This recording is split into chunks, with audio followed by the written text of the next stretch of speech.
পাথর বন্ধ করে দেয় সে ফিরে এসেছে বলে হ্যাঁ মনের আনন্দ ভাই বরণ করে। আচ্ছা বলো তুমি বলো বাবা। এই গৃহে প্রবেশ না করে গৃহের বাইরে আমি বলতে পারি এমন তাই আজ মনের আনন্দ বরণ করিয়া আমি তোমায় জিজ্ঞাসা করি। এমন কি কথা?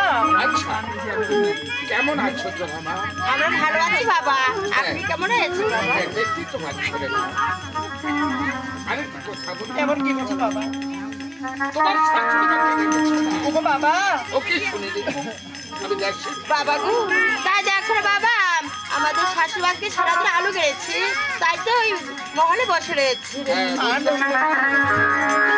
মনে হয় কিছু খেয়েছো রে মা। এ কি বলছো বাবা? হ্যাঁ তাই তো না বাবা, তাই না। যাও নিশ্চয় বিশ্রাম করে দিয়ে আর তোমার শাশুড়ি মাকে আসতে বলো এই আমার